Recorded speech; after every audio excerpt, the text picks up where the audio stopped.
3, 2, 1. And we're live. This is The Human Condition. I'm Vince Orlando. I'm Sean Davis. And we're gonna jump right into this, Sean. There's been a huge response, which I wasn't expecting it on our first episode. But obviously there's an audience out there that is interested in the things that we're attempting to unpack, and even still, an hour in these episodes is short lived for what it is we need to discuss and feel is important. But it was no surprise. I called you last week after this episode, and the first thing that came to my mind was, let's talk about addiction. We have some experience there. Let's unpack that concept. And then before I called you, I pondered it for a few days, and I'm like, do we really want to go there just yet? Because I know. I even talked to my therapist about it. I'm like, I know the response, and I know that that's going to lead to conversation outside of the podcast, and it's going to continue. And this is what you do anyway, as a recovery coach. It's a thing that you live. Yeah. For me, I was a little bit nervous about it. I know. I didn't think we was going to unpack it right away. I thought we would get a couple episodes underneath our belt before we went cutthroat. But it's all good, know. But fuck it, right? Right. I mean, we're here for a reason, and let's get it out there. So I just wanted to start this by saying that first, excuse me, I got a little cold. For everyone listening, Sean and I, we don't consider ourselves authorities. We're not walking in here with PhDs or a bunch of paperwork behind us saying that you should listen to the words that we speak because a degree or something other than that says that we're an authority and you should listen to us. We're having a conversation in a public forum, and it's really, in the same reason that we had the conversation on duality, it's to unpack the concept of addiction. There's some things that there's a stigma with the word addiction, and in that stigma, using it sometimes can be seemed almost naughty. You know what I mean? There's a connotation that people don't want to even talk about it, or they have preconceived notions, which kind of puts it into a box, and it doesn't allow for the concept of it to be unpacked. So, to me, addiction is a concept. It's a recognition of a pattern of behavior that has negative consequences. Right? We can agree on that. The problem with the word addiction is that it doesn't allow for discussion on what it is. It's really the best definition I ever heard for addiction was it's a compulsive behavior pattern that has negative consequences, one that you have, one that you would like to quit, but one that you can't. Right. And that made the most sense to me. So I come from the school of thought. Before I go any further, all I want to say is I'm a person in long-term recovery. Been 12-stepping it since 2001. This is merely my perception and my experience from what I've taken in and the information I've gathered. Last night, a lot of our listeners came to me with the whole question of, am I a spiritual being having a human experience, or am I a human being having a spiritual experience?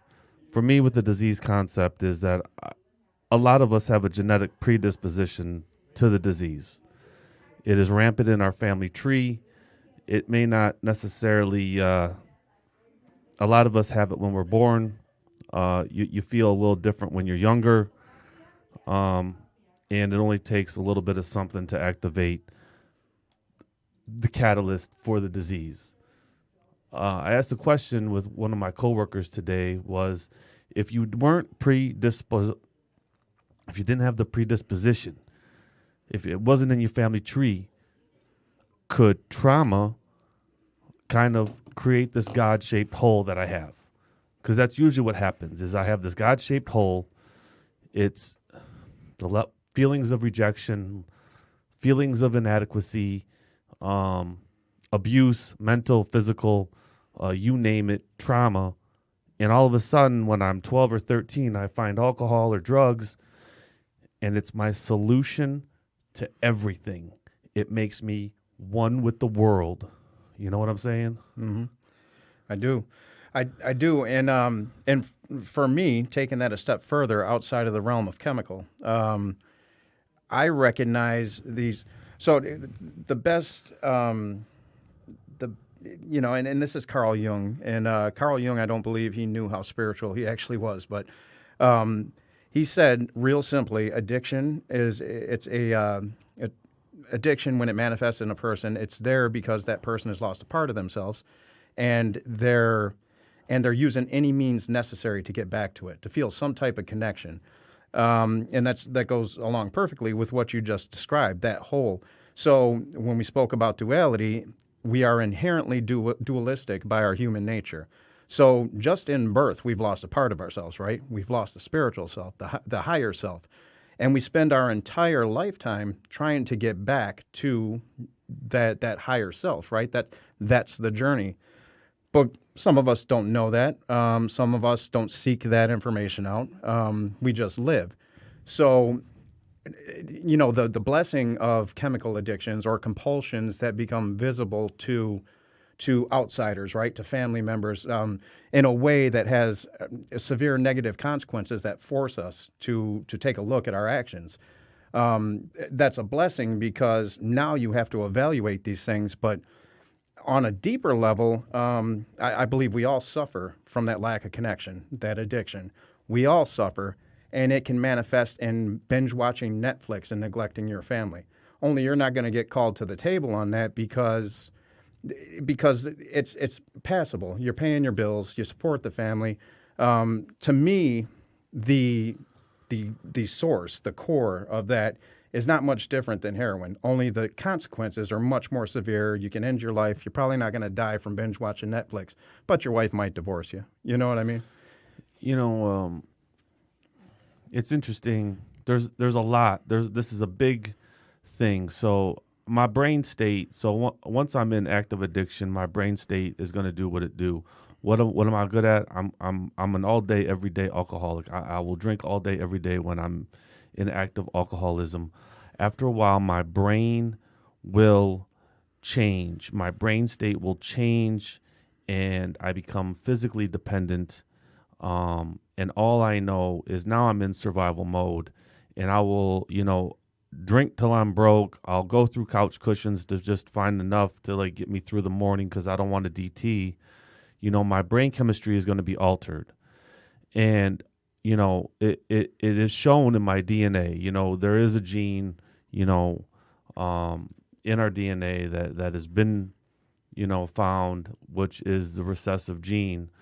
Also when we talk about trauma, trauma will change your brain state.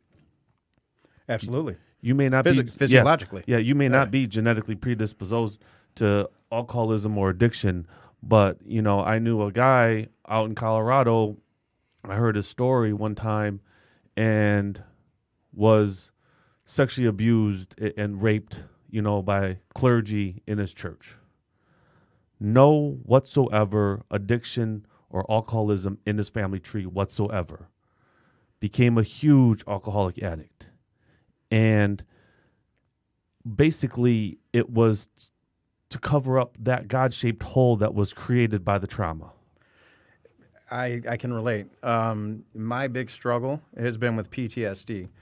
That's the underlying struggle. And, honestly, I was in a group Saturday, in our men's group at the church, Renaissance Unity, and I made a few mentions of PTSD. And one of the members, they're like, "Well, isn't that a label?" And of sorts it is, but I don't carry that label. I don't label myself PTSD.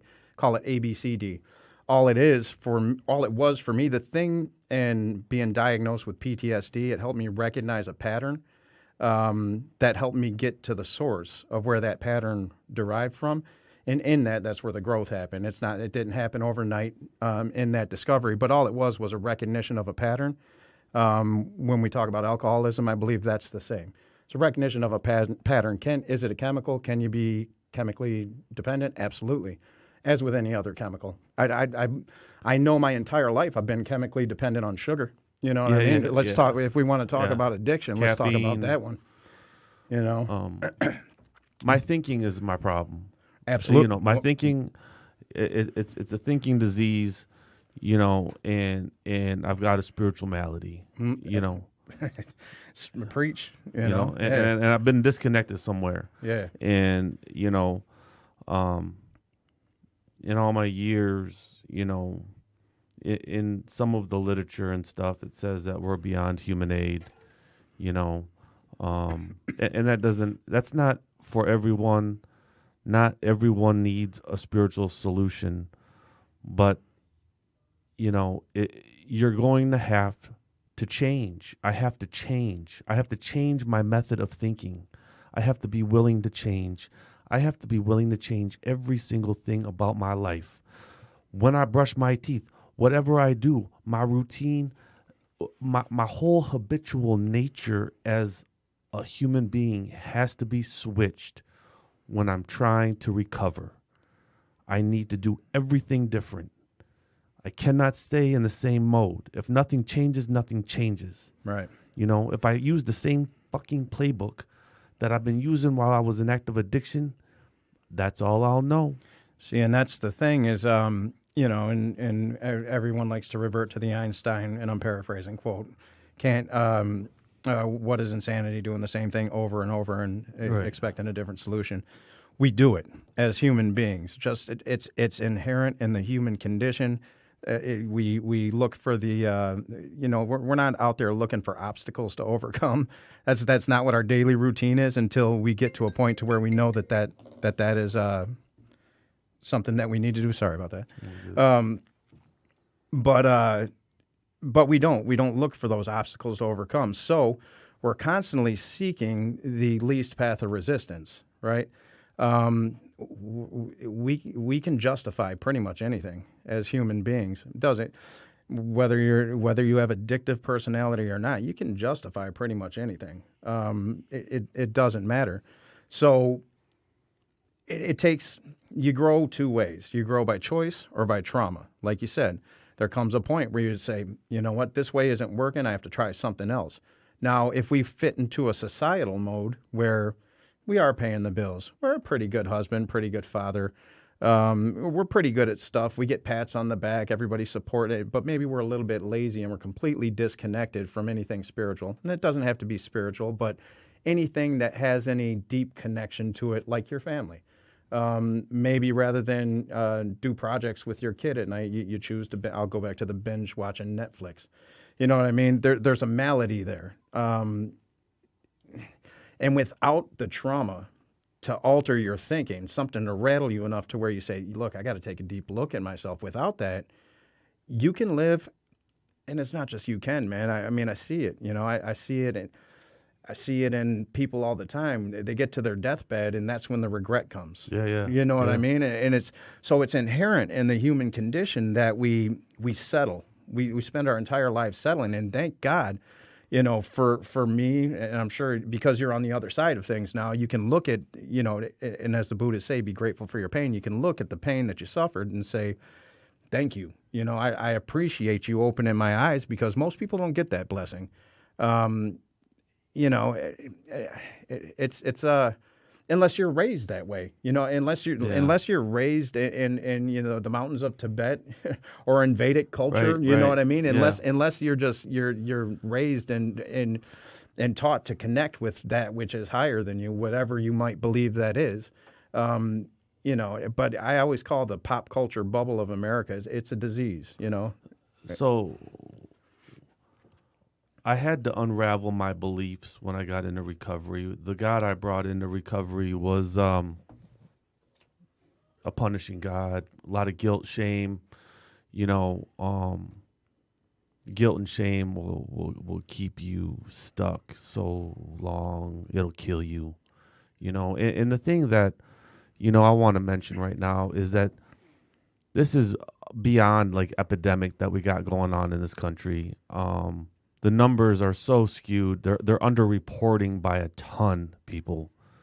They're not including suicide, which is rampant. Yeah, rampant suicide. All the county morgues and everything are being told to underreport, to not let the severity of this epidemic be known, because it's almost borderline genocide right now. They said last year it was 60,000 in the country. Numbers were upwards of close to more like 190,000. And what? Drug overdose, and then they kept the suicide separate. That's not including how many car accidents, fatalities with people being high. That's outrageous. And if you really want to get at it, Big Pharma started this bullshit. Big Pharma brought this to our fucking dinner table. And, right when the crack epidemic and the cocaine epidemic started to subside in 93, 94, you come out with pushing oxys and Vicodins, to everyone and their grandmother, and not even caring about how many prescriptions are being out there. You're flooding the streets. I think there was two doctors in like Dearborn or something prescribed over like 4 million Vicodins and stuff. That's,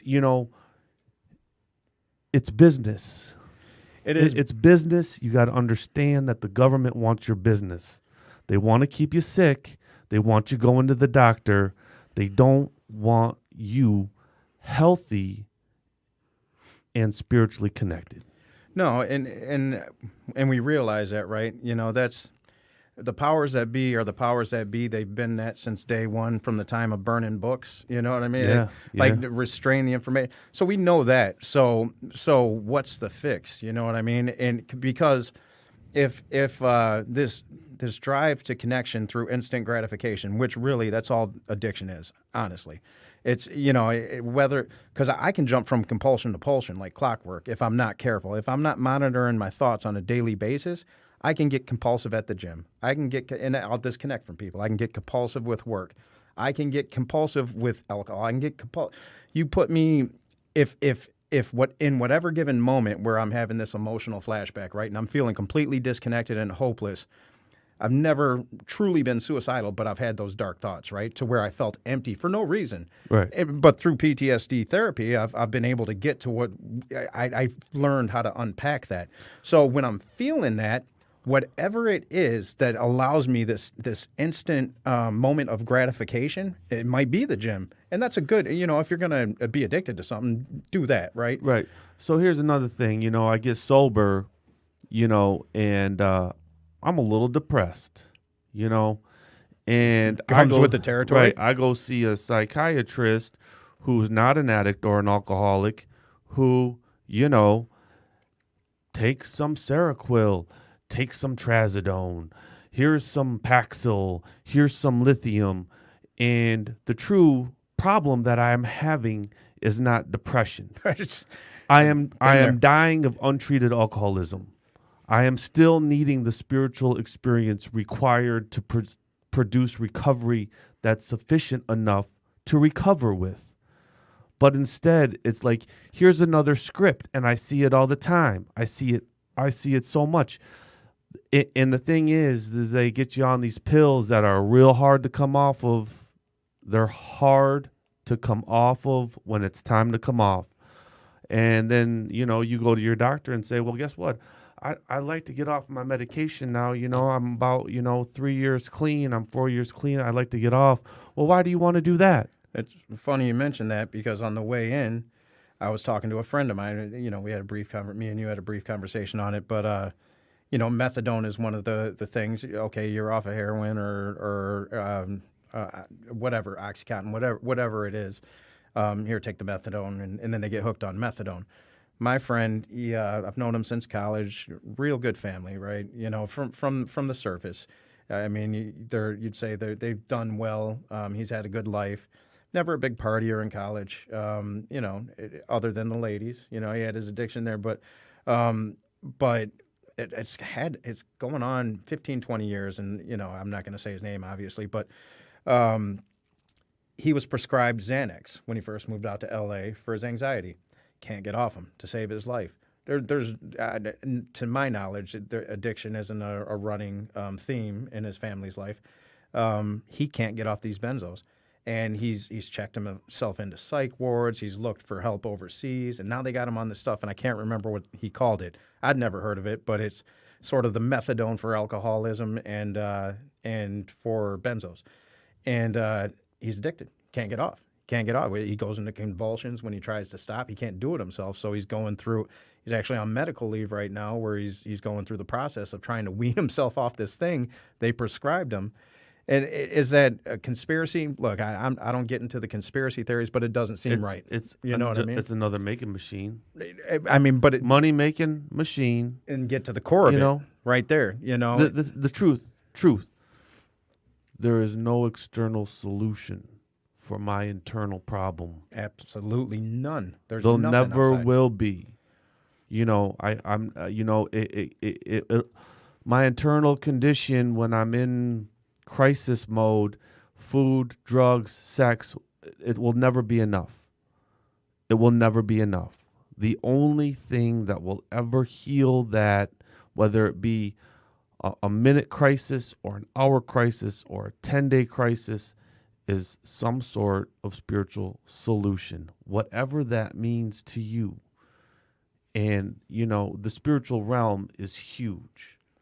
And it's highly individualized, right? Yeah. It's, we both came up with our own. Right. We both had to come up with our own. And to tell you the truth, I mean, Unity helped me come up with my own concepts. I merged so many different rituals and forms of spirituality together to make what worked for me and my own recovery. What speaks to me? You right. know what I mean? What speaks to me? What can I get to speak to me in the moment that, in the same way, in a similar way that the compulsion did? Right. And that takes, and again, least path of resistance. Why not gravitate towards a thing that's instantaneous? It's forced because it's chemical. Whatever chemical endorphins you get from other addictions that aren't truly chemical. In Gabor Mate, I heard him. Are you familiar with Gabor? Yeah, a little bit. Yeah, so he was doing a podcast with Russell Brand, and he said, look, and he's on the forefront of all addiction counseling, and in my opinion, and this is just my opinion, he's got it right. But he said, look, people are asking the wrong question. It's easy for us to sit down and point at the addict and the one who's got visible consequences being inflicted upon him through his addiction, be it the heroin addict, the alcoholic, the whatever.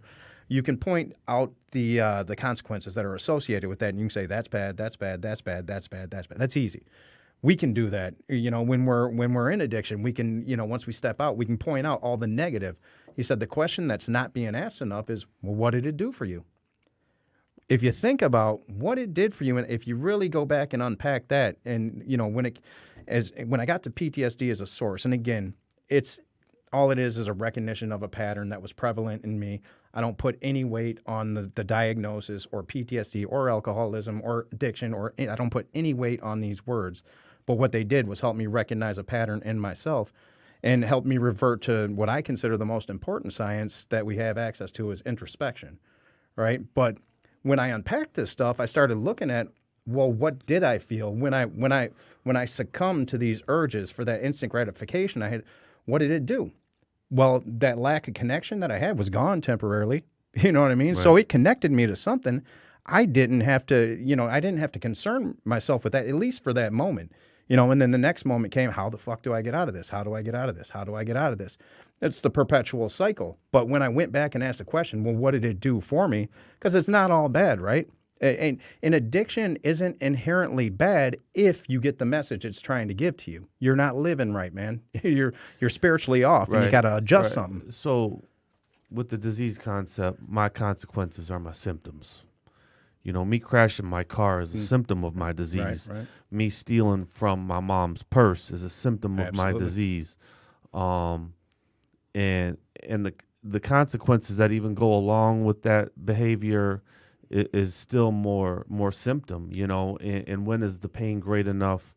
When is my bottom great enough? You don't have to hit rock bottom and be homeless and everything out on the street to, be ready for recovery. You could be spiritually bankrupt. Everyone's bottom is different. Everyone can just say, look, it's time. It's enough. You know, enough It's is enough, enough. man. You know, but the thing is, you know, there's a ton of stuff that when I get into recovery that, you know, I got barriers. You know, I got a fear. I got 1,000 forms of fear and self-delusion that's going to cripple me and try to prevent me from my recovery. And I need to rewire my brain and the way that I do things to see through the delusion that my disease is still, you know, in the brain. It's in the brain. It's telling me lies, and it wants me to believe these lies because my disease ultimately wants me dead. Well, it's. I mean, I don't want to call the human condition a disease because I think it's a beautiful journey, right?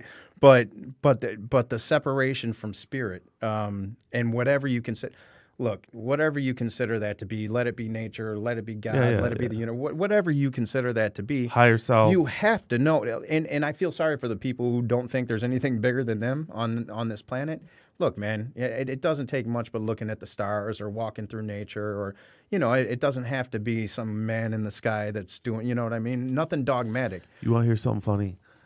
I was helping this atheist one time get clean, hell bent, no God. So I told him, then let's use random acts of kindness. Boom. Changed his fucking world, bro. How much bigger can life be than that? Like that's an example though of something that is instantaneously gratifying. Yeah. When you Yeah. help somebody else, when you know, and having kids, man, I didn't, you know, the thing that shook me to my core was the birth of my son. It was ketamine Yeah. and quantum physics. These three things combined, but I felt this unconditional love that I didn't know existed. I was disconnected from that. So to me, there was no God because I had been in dogmatic religious situations, and this is bullshit. It's all bullshit. You're giving me rules, and I see the power structure. Bullshit. Don't talk to me about that. So I'd separated completely. I didn't know what unconditional love was. Had my son, and I had this feeling. I'm like, what the, you know what I mean? So I had two options. I could have ran from it, or I ran to it. I ran to it, and things got worse for me because I didn't know what to do with this. It was such a strange thing to just be selfless with this child, you know, to know that it didn't matter what possibility could occur to put him in danger, but that my life all of a sudden became. I had lived selfishly out in Hollywood, and it was all about me. I didn't know any other way. Get money, get power, get women, that was my, you know, I didn't have another way. So it was all based on the exterior. What can I do in my external environment to boost my self-worth? And then this little guy came, man, and all of a sudden it all revolved around him. And I didn't know what to do with that. But over time, you know, as I started to release my old self and come into who this new guy was, my true self, I started to get that feeling of just doing for somebody else. And man, my kids are my guardian angels. Because had it not been for being thrown into that and feeling that, I'd still be an asshole or dead or something. You know what I mean? But instant gratification in those small acts of kindness, you can't put a price on that. Anybody can do it. Any time of the day. Make a post that's empowering on, you know what I mean? Anybody can do a random act of kindness any time of the day, every day. It'll change the world. It'll change the world. It'll change you. It'll change you. I mean, honestly, if everyone committed random acts of kindness, I think it would change the world. Just one? Oh, well, it would. Absolutely. I mean, if all, what do we got? 10 billion? Who knows? Who knows? I don't know anymore, you know, but if a couple million were probably just born last minute. Yeah, you know, if you pulled that one out, man, and that's, you know, that's, I think, the kind of shift we need to combat the epidemic. You know, we're too busy, you know, trying to be unique addicts and alcoholics, and I'm dividing, you know, there's so much judgment in this society when it comes to this, and even addicts and alcoholics judge the shit out of each other, you know, and I'm not as bad as you, and you know, it's all about the division, and you know, or this program's better than that. Yeah, I really try to bring some unity to the concept and say, look, you know, when we go to, what was it, Sunday, church, there was a message on the wall. It was up above, and it was Dr. Martin Luther King's, "We all came in different ships, but we're all in the same boat now." Yeah.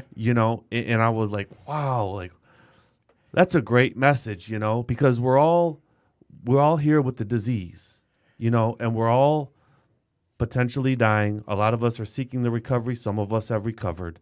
We're all trying to teach what worked and the experience and how to make the shift spiritually and just lifestyle wise, so that we can no longer, it murders the whole family structure.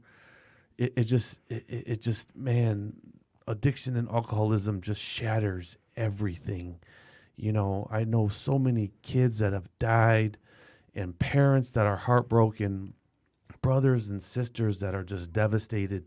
It just rocks the whole core of the family structure. And it does. It does. I mean, I can't even imagine if, if my kids grow up in this. I think I would be equipped to deal with it, but I don't think equipped meaning technically, you know what I mean? Yeah, but yeah, emotionally, you know what I mean? And it does. It really does. There's growth. There's the possibility for growth there. The addiction that's, I don't know if I want to say it's more concerning. It's equally as concerning. Is the addiction that you don't see, that we've accepted as just, well, that's just how it is.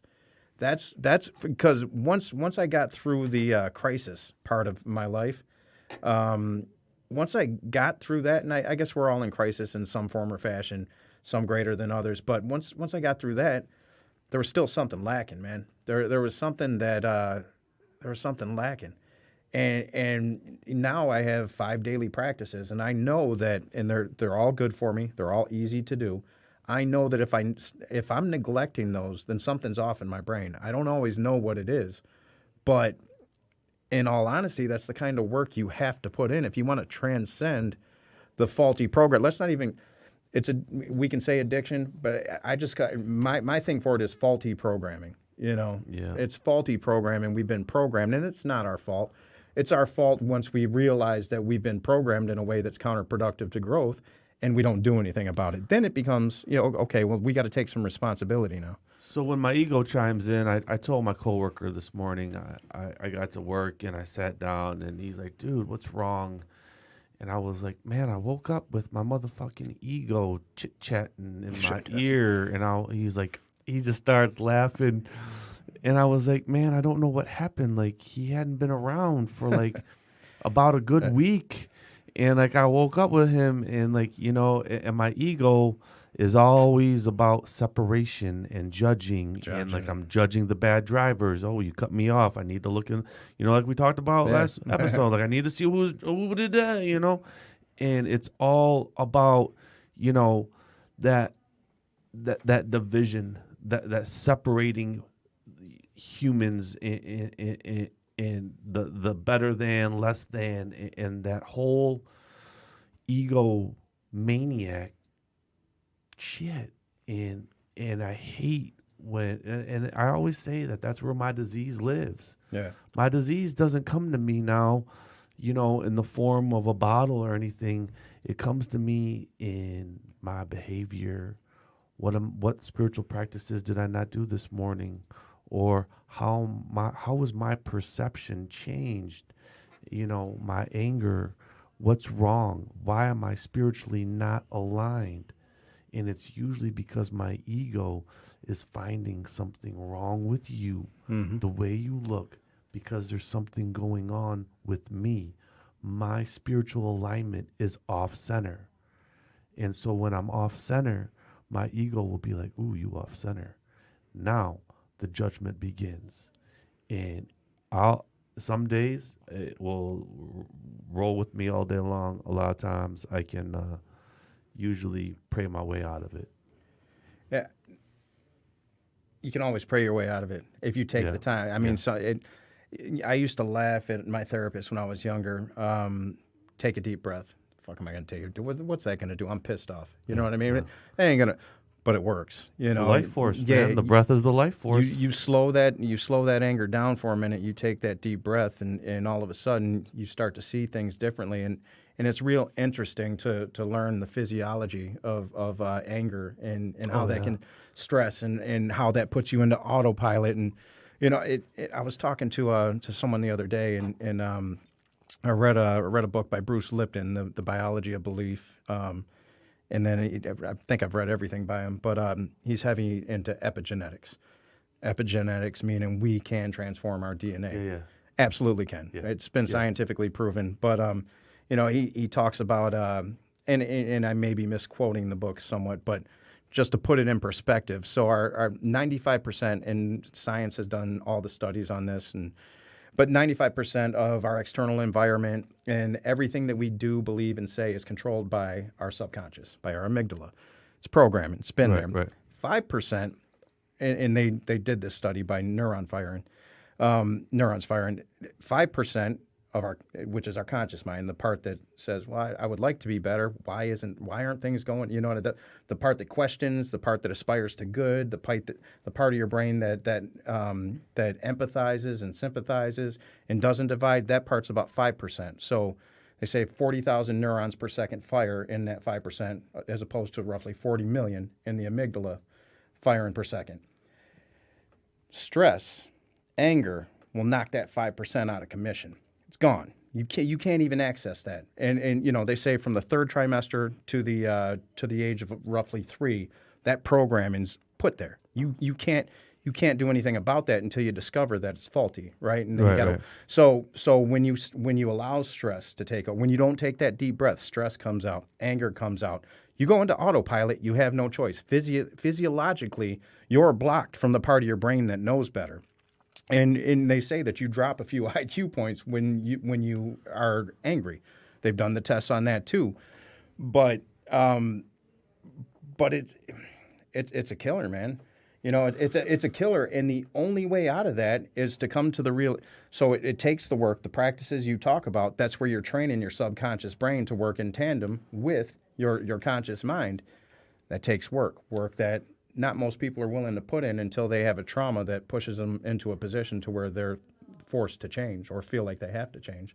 So, yeah, man, where I work, emotional regulation is huge.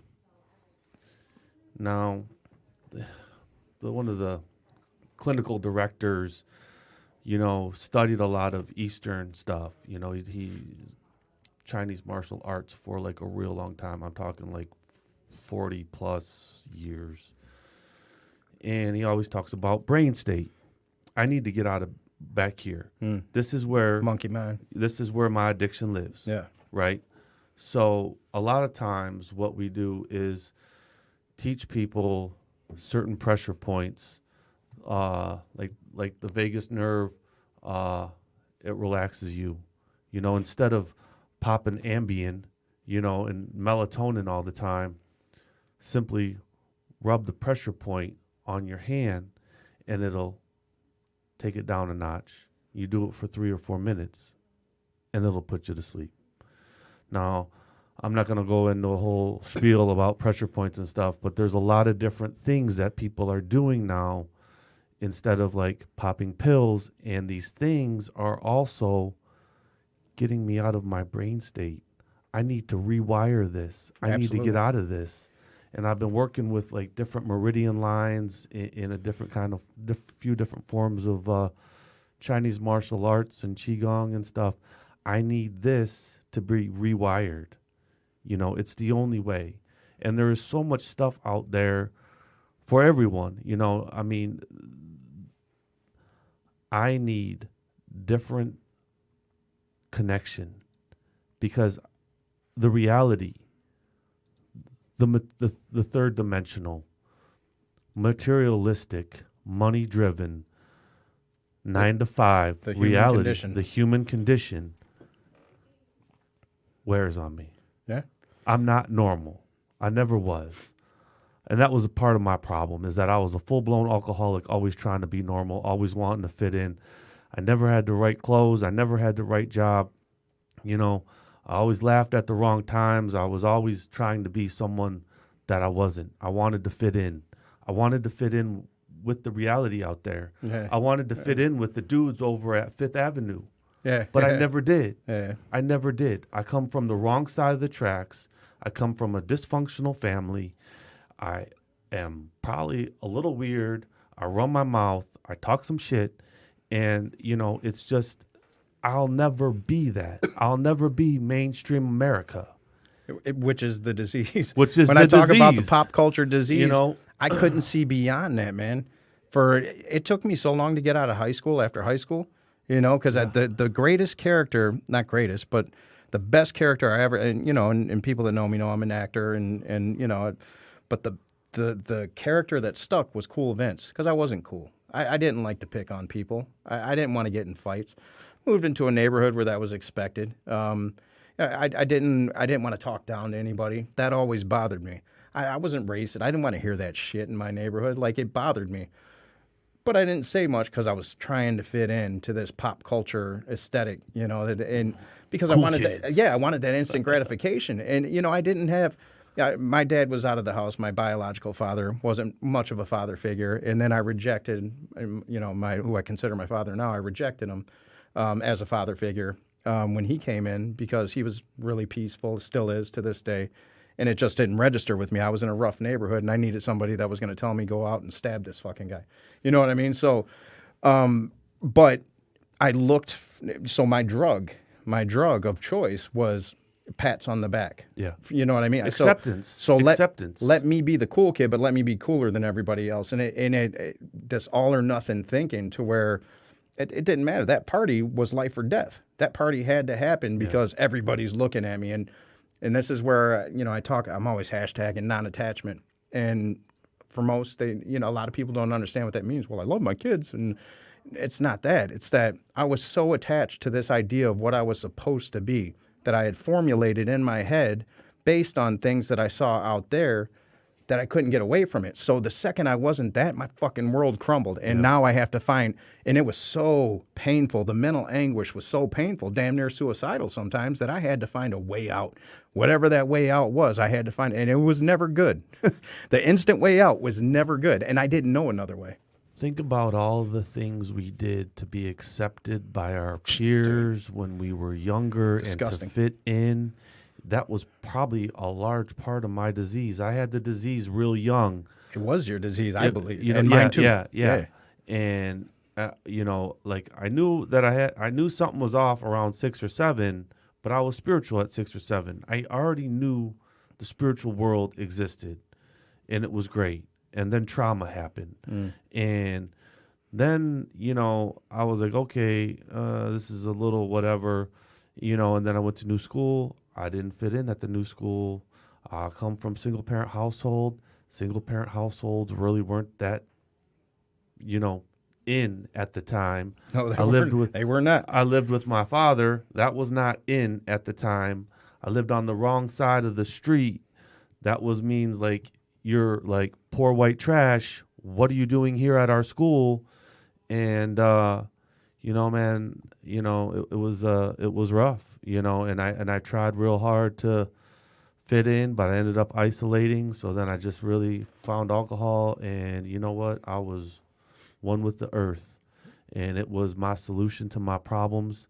I didn't need to fit in anymore. I had Nikolai. Right. No, and that's the thing. And wherever you find that, because isn't it just, and if you think about it, the human condition, because we're connected spiritually, all of us. There's no getting around it. And once you get through this life, you'll figure that out, right? Whether you believe it now or not, we're all connected, always have been. But in the human condition, we're disconnected. All we want is connection. And the ways that we seek connection, and it can, can be through Nikolai, whatever that is, just so we can feel that. And once you get to this point to where you've gone through trauma and you've really done work on yourself, you're like, it's painful to look back and say, well, why don't you just do it different? But then I can say, well, I didn't, you know what I mean? But why? It's not as hard as we make it. This life is, but I think about. But you got to stay in present time awareness. and that's, it's so hard because the universe, not the universe, but this bubble that we live in puts so many demands on you. You're supposed to be married. I don't know people that aren't addicts, but they can't get out. Relationships I've been in, they can't get out of their own way. I'm supposed to be married because I'm a failure. They wear all that. I'm supposed to be this. I'm supposed to make this much money by this. I was talking to my buddy about what it is to be a man, But those are society's rules. They're not my rules. which we've taken on. I've scrapped all the rules. So have I, non-attachment. Yeah. And- It no longer, I no longer really give a shit what the rules are in society. I do not care Because whatsoever. I tried to keep up with society, and it only, it sends my disease rampant. Well, and when you detach from society, you realize how sick it is. Oh, yeah. You know what I mean? I won't impose these things on my kids. And I think that's like when I detach and the non-attachment, that's when I start to see like the government and how the water's being polluted, how the air's being polluted, how there's chemicals in the food, all to change my biological structure to try to keep me sick so that I can go to the doctor more and make sure everyone gets paid with my money. That is not living to me. It's not living, and it's not what this is about. But I won't judge it. You know what I mean? People have their opinions on Donald Trump and on Hillary and Obama and politics, and it's all sub-level of consciousness, man. Same bird. Yeah, it's Same flip bird. side of the same coin. So Two wings, same bird. yeah, you really, in order to be free and healthy, you have to detach. But man, it's so much easier said than done because I catch myself, and I have to have a clear head. The reason I don't drink, it's because I know that I'm susceptible to faulty thinking if I do, right. and that can take me. So it can't be in my system, So with a clear head, I can catch these feelings as they manifest because they come. They're a part of me, and I can look at them in that moment, and I can dismiss them. I can even laugh at them and say, "Oh my God, what the fuck were you thinking?" Before I couldn't do that. I was too ingrained in my own. How long do you watch the news? I don't. I try not to. I mean, it's on in the morning when I wake up because if I leave the TV on, but outside of that, I could care hard, less. man. It's hard, and it's hard to escape. I go to the gym in the morning. I'm like, you know what? I'll go crush, hour and a half workout. And the thing is like they have it at the gym. It's Fox News, CNN, MSNBC, Fox News, and they have it rotated all the way around, right. And they got one TV in the corner that's on ESPN, and I'm like, what is this? The gym is great for podcasts. That's where I know. Where I get my Russell Brandon, my Joe Rogan. You know what I mean? I'll zone out and meditate to that while I'm doing my thing. I got the headphones on and I'm still watching this stuff, and they all have the captions. Like I get addicted to watching the captions on the TV, and I'm like, man, it's just too early for this. And like, dude, this just something in me, like, it's like I want to say it doesn't matter, but it matters. It kind of does, But it matters in the way that you perceive it. So when I look at a politician like Donald Trump, for example, I'm not getting into politics here, but when I look at, it's real easy for me to point a finger and say he's this or that, or any politician, and call them scumbags and they're shit and they're thieves but I try to look at it as what's the human condition that underlies. What perpetuated that type of behavior in this human being? Because it's really not about the human being. It's about what we've allowed as a society. This goes for to the methods in which we're being controlled right now. We've allowed that. So for me, whenever I'm looking at that now, because I used to be a finger pointer and I used to be real political and I used to blast things and did nothing, absolutely nothing. Yeah. But for me, I look at now I try to take responsibility. So I see this happening in the human condition. This is dysfunctional. What did I do to cause this? Where is my response? Did I not speak up at certain times? Yeah, absolutely, I didn't. There's things I could have done, things I could have said. So now I try to bring it back in order to create a better me, because really that's all we can do for the universe at large is make ourselves better, make us a whole healed person so that can trickle down into the universe around us. That's an interesting point. We've allowed this. We have. We've allowed this control mechanism to continue. Yeah. And people say, well, the only way to stop it is through violence. Like, that's why the greatest teachers were assassinated. Martin Luther Yeah. King, Jesus Christ. You know, you look at, because that's the message. It's the only and hate can't drive out hate. Only love can. You know what I mean? So there's the message. So when I take in something negative, I'll feel that monkey mind brewing up, and I'm a good speaker. You know what I mean? Oh, So yeah. so I can unleash, but it's not going to do anything. I might feel good in the moment because I want a stupid little argument on Facebook or something, but it does absolutely nothing. So the way I combat that now, I get a negative feeling, I feel it, I'm like, let me post something that's empowering. Let me look for something that makes me feel good about life and lets me know that the human condition actually, in our search for connection, there's beauty there. You know what I mean? Yeah, yeah. And my kids, man, I tell them all the time, like, you know, they got the odds stacked against them because they've had a much better upbringing than me. They're intelligent kids. They're good looking. There's going to be problems, man. The world's going to be pulling at you to do some funky shit.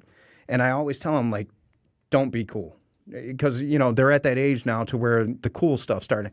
The worst thing you can possibly do is try to be cool. Fuck them. I don't say that. Right, but right. in my head, I'm like, do not do that. Be as awkward. Be you. Do what you want to do. Love what you want to do. True self. And, you know, they're going to get 12, 13, and they're going to be like, to hell with you, Dad. I don't care what you're saying. I want those jeans. I want that car. You know what I mean? Like, that's going to happen. Hopefully it doesn't. But I see it now, and I'm like, God, man, I didn't waste because I'm here now. So I didn't waste any time, and I wouldn't change anything.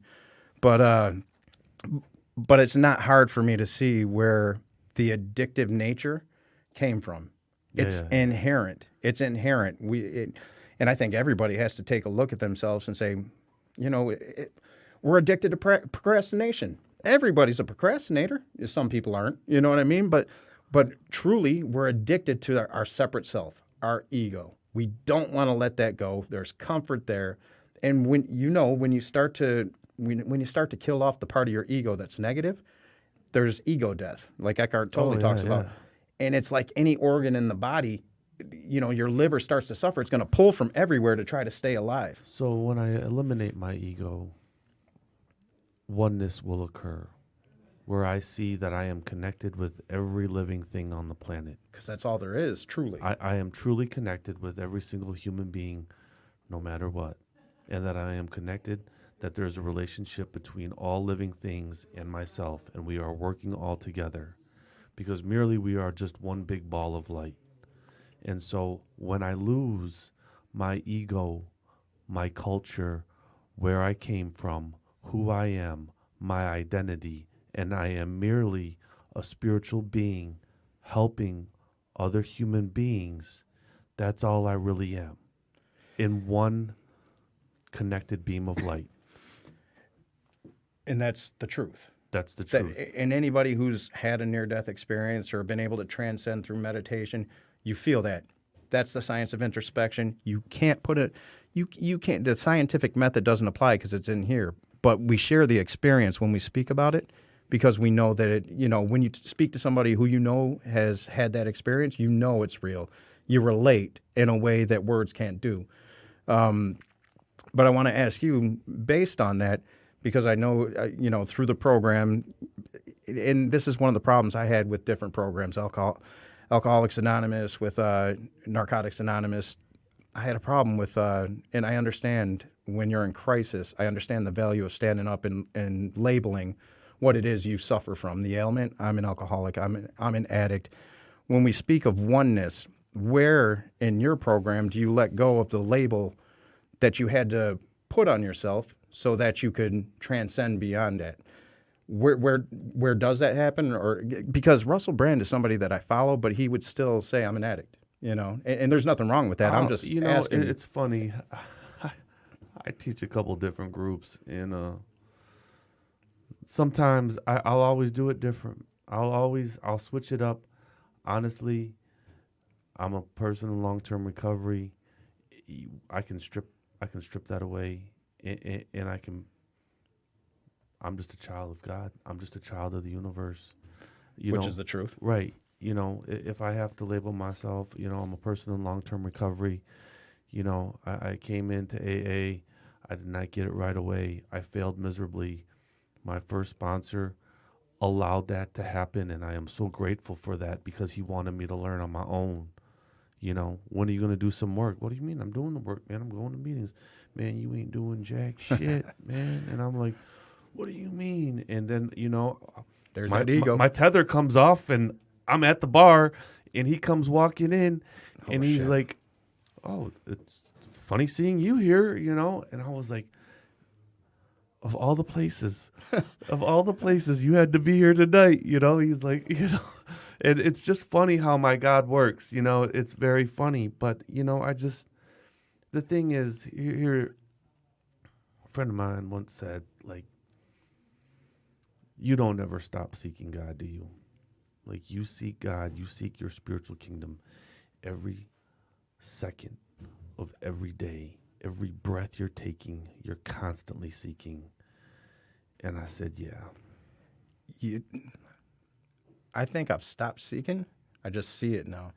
My ego will interfere from time to time, but I just see it in every little nuance. And it's, like I said, the ego will creep in and block that. But when the ego subsided, it's there. The connection's prevalent. You can't escape it. It's always there. Right. But your pop culture third dimensional Right. reality Right. gets in my way a little bit, That ego So slides I'm in. always weaving. Right. Yeah. Am I truly in the kingdom? I am. And Yeah. I can see the kingdom, and I am one with the kingdom. But, I still have to maneuver around those that are not, I don't know what you want to call it, awakened. We'll Right. call it awakened. For all intents and Yeah. purposes. But there was a point where I knew the shift, over to the more positive side for me had started to occur. I really understood when Christ said, "I'm in this world, but I'm not of it." Yeah. Yeah. It made Yeah. absolute sense, and that was Yeah. scary because it's like, oh, well, if that makes sense, where do I go now? Like, what else am I gonna? What other worldly things am I going to leave behind me now? 'Cause I was scared because my whole identity was built upon my ability to get things, to control things, perceivingly, control things, amass money, it was all based on that. What am I if those things don't matter anymore? But I truly understood, and I do to this day, and hopefully I can make my kids understand, hopefully other people understand, but we're going back to duality. We're in this world, we're not of this world. And addiction is the inherent condition in the subconscious realization that is the truth. That's truly what addiction is. Are we? I think are we getting cut off? Or we got some minutes? You want to close out with anything? Ooh, closing out. Let me. I just want to apologize to everybody who tuned into Facebook Live before Sean closes out, and we'll get it up later. Not our fault. Facebook had little issues itself. Mark Zuckerberg. Yeah. Just know, for all our listeners and for anyone that this podcast might come across, there is help, and there is abundant help out there for whatever may be your God-shaped hole. Whatever you have filled your God-shaped hole or your void inside, whether it be sex, food, drugs, alcohol, whatever may be keeping you from your highest self, there are plenty of methods and ways to treat that. The only thing is you can't let it go untreated. You don't want to look back at your life and say, I wasted the time that I was here on the planet when I should have been doing this. Living your best life, keeping the family unit together, increasing your love capacity, increasing the ability to love more, and showing others how to love more, I think is truly the greatest gift that recovery gave me, and for that, I'm truly grateful to all those that have shown me the way on this journey and instilled, and showed me how to get my self-respect back and showed me what integrity means, how to pay bills and like how to live a life that I'm proud of today. Nice, man. Yeah, and I'll close mine up by saying, you're not your thoughts. You're absolutely not your thoughts. You're not even your actions. You're so much bigger than that. It's really our attachment to our thought processes, our attachment to our subconscious programming, our ego. We can spend a whole other episode on unpacking what the concept of ego is and the different definitions, but you're not that. And it's our belief in that we are that drives us into compulsory behaviors. It is the fuel that fires addiction. From a Buddhist perspective, it's suffering. Suffering is a choice, and the root of suffering is attachment. Hopefully, some of the things we said in this episode can help you detach from some of those faulty lines of thinking, and we'll definitely be back Yes, we on will. this concept with different guests, and we'll unpack this further. But thank you, everybody who decided to tune in and who will listen. Thank in you the near very much. future. Thank you.